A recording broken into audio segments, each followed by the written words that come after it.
I own so many more Gamera movies than I thought I owned. I thought that I was missing most of them. I knew that I owned Gamera the Invincible on DVD, and then I had two sci-fi packs from back in the day that had Gamera movies in them, but they both had the same Gamera movies in them. I think they only had like two outside of Gamera the Invincible. Don't think they had that many Gamera movies. And then I had the Mill Creek Blu-ray set of the Heisei trilogy, and I was like, yeah, that's it. That's all the ones I own. And then, for this video, I looked down to see my Gamera collection to see what I got, and apparently I owned the Mill Creek Blu-ray releases for the other Gamera movies, and I didn't know I owned these. Now that I have them, I remember buying them, but I totally forgot that ever happened. So I guess the only one that I don't own at this point is Gamera the Brave. That's the only one I'm missing on Blu-ray. That being said, let's talk about a whole bunch of Gamera Blu-ray stuff.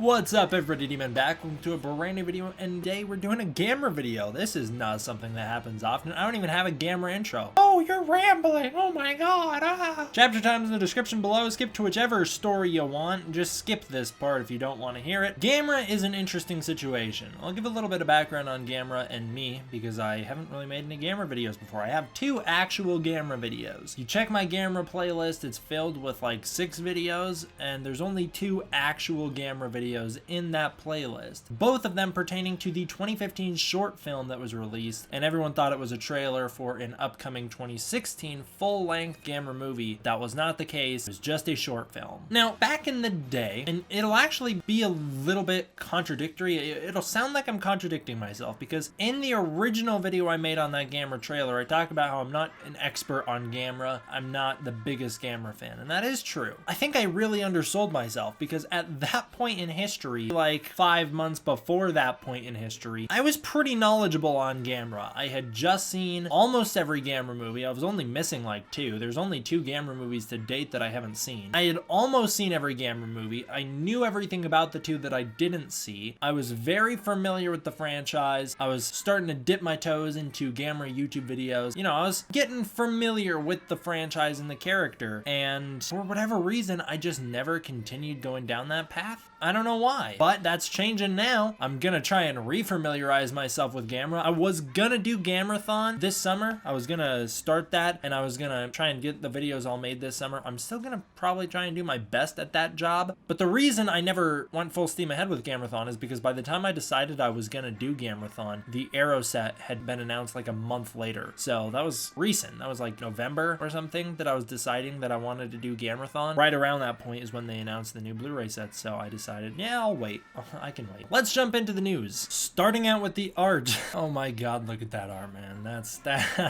That's something truly awesome right there. Matt Frank recently released a Godzilla 2019 vs. Gamera. I can't tell what Gamera exactly that's supposed to be. I think it's just like Gamera. You know, it's not like a specific one, but he released a Godzilla vs. Gamera piece, and holy cow, that's so cool, man. Jumping into the actual like newsy news, this one's not technically Gamera related exactly. It's related in an offshoot way. Back in the day, back in 1964, Daiei was desperate to make a rival to Godzilla. Godzilla was sweeping the nation of Japan. Kaiju movies were the hot trend, and Daiei needed to get in on that action. So they were going to release a movie called Nezura. I think that's how you say that. And this was going to be a movie about giant rats that got infected with some sort of, well, I think they were supposed to be normal sewer rats, and they got infected with some sort of chemical disease that was being cooked up in a laboratory. And these rats went crazy, made it to Tokyo, and started destroying the streets. One of them grew really huge and was called the Mammoth Nezura, and I think there was going to be a winged version. I don't know what the winged version was going to be called, but there was a winged version as well, I think. The problem was this production had to be shut down because they were using actual rats to film it. You know, they were just releasing rats on miniatures, and they were using all these puppet rats and whatnot, and Daiei didn't like it. And also there was a lot of concern about disease and the rats escaping, and they were untrained rats, so it was really hard to work with, and so the film was canceled. And there's only a few stills of it online. You can search up the stills on your own, but there's not much seen from this movie. But in 2019, Kadokawa, the current owners of Daiei, I guess everything comes full circle here, they announced that they're going to be making a movie called Nezura 1964. I've seen speculation that it'll be a recreation of the lost film, but as far as I can tell, it's not. It's a biopic detailing the creation of this movie. It's not a documentary or anything like that. It's a biopic, so it's got actors playing real life people, and it's going to be about the making of this failed project. It was gonna be their big claim to fame. Nezura ultimately got canceled, and it was transformed into, hey, what if we do a giant turtle movie? And that's Gamera. So this is kind of the origins of Gamera. And it looks like Kadokawa is still interested in doing monster movies. I think I read that this one was crowdfunded, so I think it's a crowdfunded movie. That's pretty cool. Or at least they kicked the movie off because people backed it online and really wanted this. That should be awesome. I'm actually really excited for this. I can't wait to hear more about it. It's supposed to come out in December this year. That's incredibly unlikely given the COVID situation, but I'm very excited when this movie eventually does come out. That is an incredibly interesting concept. Either way they go. If it's a recreation of the 1964 film, I'm down for that. Or if it's a brand new biopic about that failed project, I'd love to learn more about it, so I'm totally in on that. That could be really awesome. This next bit of news I don't understand, so I'm hoping one of you guys in the comments can help me out. I saved this news and marked it as important, and I don't know why this was marked as important. I could not figure out who this guy was. I don't know how to say this name, but I think it's like Michisuzu on Twitter. That's what I think his name is. This was just someone saying that Gamera is still an important IP to Kadokawa, that they still consider Gamera important. They were saying they don't quite understand why the 2015 film never spawned anything more, but everyone really took to this back when it was originally tweeted and took this as big news, and I saved it as important. And if you read the tweets on that, responses, people are asking for more Gamera, asking where Gamera is. I'm assuming Michisuzu, whoever that is someone pretty prominent. I think that might be someone maybe involved with Kadokawa. I don't know who this is, so I'm hoping one of you guys can tell me and help me out on that one, because I don't know why this news was saved as important. Speaking of Kadokawa and their relationship with Gamera, they still like Gamera, or at least they still like him enough to renew the trademark. Yes, they recently renewed the trademark for Gamera. It's not an indication that we're going to get a new Gamera movie or anything like that. All it is an indication of is that they don't want to lose the rights to the character, even though, I mean, if the rights fell into the open air and Toho happened to snap those up, I don't think that'd be the biggest problem. But sure, Kadokawa has the rights, and Kadokawa, of course, I believe bought out Daiei when Daiei went bankrupt, and so they own a lot of the Daiei properties, and so they're kind of the new version of that. So I guess Gamera is still home, in a sense. He hasn't left his home. And Kadokawa renewed the rights, so they still own the character, so they can do something with him hopefully soon. I'd love to see more Gamera stuff soon. There are new cast Gamera minifigures that have been revealed. They're probably on sale now, so if you want them, look into them on your own. They're nice little chibi figures. I figured I'd mention that. All right, this is the stuff that we're all here for, right? This is the big stuff. Arrows Gamera set. Ooh, man, there's so much to go through here. This is new set. If you watched the interview I did with Matt Frank while it was live, we talked a lot about this because Matt Frank is heavily involved in this project. It's so cool. This is the definitive Gamera set. I mean, I showed off the Blu-rays a minute ago, and there are other American releases of these films, but this is the definitive set. The people involved with this are really working to give us the best set possible, and I am so hyped for it. All right, let's run through it. This set is going to be $179.95. That is not a bad price. You're getting 12 Blu-ray films. Blu-rays are typically like $20 each. You're getting 12 of those, and you're getting so many special features and additional things and comic books. It's crazy. We'll run through all the things this includes. All 12 Gamera films on Blu-ray. That's already a bonus, right? That's awesome. I've pre-ordered this. I can't wait for this to come out. This will have the first Blu-ray release of Gamera the Invincible, which is kind of like Godzilla King of the Monsters 1956. It's the US edited version of the original Gamera, which sometimes is called Gamera the Giant Monster and sometimes is just called Gamera. So Gamera the Invincible is a different edit of that film with a different dub. That one's going to be released on Blu-ray here with this set. I'm sure it'll kind of be like what Criterion did with King of the Monsters, where it will be a special feature. That's cool. Gamera the Invincible is the version of the movie I'm familiar with. It's the version that I've seen the most. Yeah, I'm excited for that. That's probably the Gamera movie that I've seen the most. I think that's the one that I have the most exposure to because that's the one that I watched as a kid. It will have 4K versions of the Heisei trilogy. Can't wait for that. That's going to be awesome. I'm getting into 4K stuff. That's cool. It will have a 120-page hardback comic called The Last Hope, which is canon. The story and illustration illustration are done by Mr. Matt Frank, and it was written by Joshua Bagash. That's going to be cool too. I've never read this comic. I never heard of it until I was researching this set, so I can't wait to check that out as well. It's got the 4-issue Dark Horse run from 1996, which as far as I'm aware does not have many releases here in the US. I'm so excited for this set, guys. This is going to be awesome. I really can't wait. I'm getting really into Gamera again just because of this set's existence. This is a feeling I haven't experienced for 5 years. It's got an 80-page special feature book with new articles written by, oh, I'm gonna mess up this name, but Patrick Macias? We're just gonna pretend that's right. It's got Kaiju X-Ray. I don't know what that means. It might be like the biology pictures. Sometimes they do these like Kaiju biology pictures where it'll show the inner biology of the Kaiju. That might be what this means. And more. I don't know what the and more means. I think we'll have to wait and find out. Perhaps one of the most exciting things about this set is that it will have both the English and Japanese dubs of all the Gamera movies. Yes, please. This is something that companies have not been doing recently. I think even the sets that I have here, which were released by Mill Creek, I'm kind of certain, but not positive, that the Showa films don't have English dubs. And that's the same thing. I think Mill Creek has recently released all the Ultraman stuff. The Ultraman 66 didn't come with any English dubs. I don't know why. Why didn't that come with English dubs? They're all over YouTube. You couldn't throw them on here? I don't know. No English dubs for those. The Criterion Godzilla collection had mostly non-English dubs. It was almost all Japanese. It seems like companies are doing away with the English dubs, so I'm very happy to hear that the Arrow Gamera set will not be. And as we talked about last night with Matt Frank, I mean last night for when I'm recording this, there's the potential, now we don't know this for sure, but there's the potential that this will include the ADV Lake Texarkana dub of the film, which if you don't know, it's just like a redneck dub of the film where all the voices are just done in these really crazy redneck accents. It's basically a parody of the movie. The reason this is kind of exciting for me is because for the first like year I had seen Gamera 2, that's the one it is on. For those of you who don't know, the Lake Texarkana dub is a redub of Gamera 2. For like the first year I had seen this movie, I had only seen the Lake Texarkana dub and I didn't know it was a parody of the movie. And then I finally got to see the real one, and it's so much better. But it was like this weird experience where I watched this pretty bad version of the movie at first and then finally got to see the good one. So I'm excited to have both of those on the set. Now we don't know that for certain, but it's likely. There will be commentaries from people like August Ragone, David Khaled, Steve Reif, and Ed Godaczewski. That's gonna be cool. Hearing all those guys are like the true experts of this stuff. I can't wait to hear what they have to say. I love their Godzilla commentaries. They're super insightful people. I could listen to those guys talk all day long about giant monsters. We'll have additional commentary and artwork from Matt Frank. We know now that Matt Frank will be doing the commentary for Guardian of the Universe. At least I think that's what he said last night. We'll have a map of Japan that highlights all the film locations. I don't know if that means the actual filming locations or if that means the in-universe kaiju attack locations. It's set to include everything that's been on the previous editions of American releases for these films and more in terms of extras. Don't need to go pick up the other ones. This will have all the special features from those and more, which is why I call it the true definitive edition. I'm wondering if that will include the mock commentary that was done for, I think, Gamera 3 that had Gamera, Iris, and some random redneck from Gamera 2. They were doing like a mock commentary of Gamera 3. I'm almost positive that was an ADV thing, so I'm curious if this will include that as well. I've never heard that one, but I've heard about it, so I'm curious to see if that is going to be on here. It'll have bonus footage and interviews from the casts and crews. I don't know which casts and crews specifically, but from casts and crews of some of these movies. And the project manager in charge of this set, whose name is James Flower, has stated he set out to make the definitive edition of these movies. I'm inclined to agree with him. And he also says that Arrow will be doing more tokusatsu related products this year. I don't know what that entails. I'm excited to find out. Hopefully they do something like this for like the Heisei Godzilla movies or something someday. That could be really awesome as well. This is a limited edition set containing over 20 hours of content. I think that just means video content. So that'll be even more so when you include the books and the comics and everything else. Definitely recommend picking this one up. If it's limited edition, it's gonna suck to miss. We've seen a bunch of Matt Frank's artwork for this as well. I've been showing a whole bunch of his artwork over this portion of the video. So there's lots of Matt Frank artwork. He is the one doing the art for the entire collection. I'm curious to know if it will have the posters. That is not something I know. I don't know if it will. I would like it to have the original posters for each movie. That'd be nice, but I don't think it does. I think it's just Matt Frank's artwork. And I'm curious to know how big this set will be. I have a feeling it's going to be bigger than the Criterion Godzilla set. I think it's going to be a fat, bulky box set. But yeah, we've seen a lot of Matt Frank's art. He released his Zetus the other day. Pre-orders are open. I have them linked down below if you want to go check it out. And of course, it was undeniable. Fans were going to start arguing about this stuff. So fans are already arguing about what's better, the Criterion Godzilla set and this. I think objectively, this is probably the better their set. I think that's so hard to say because they're setting out to do two different things. Criterion was so restricted in what they were allowed to do. I think they did the best they could. I really like the Criterion Collection Godzilla films, so I don't want to be mean to it and be like,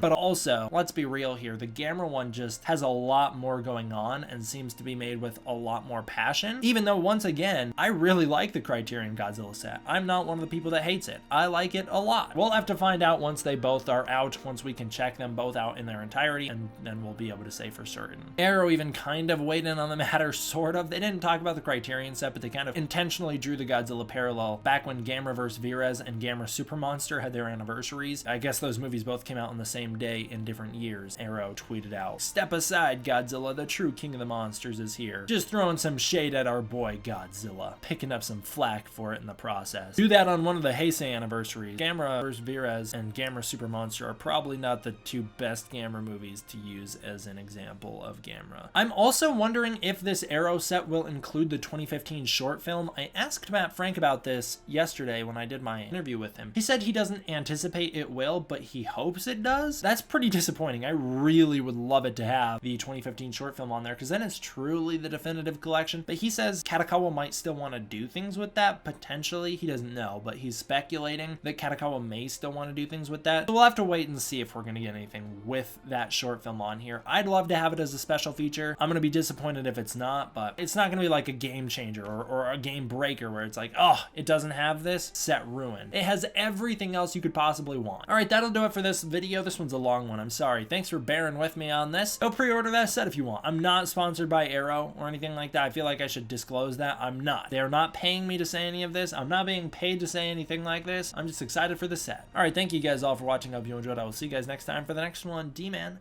out.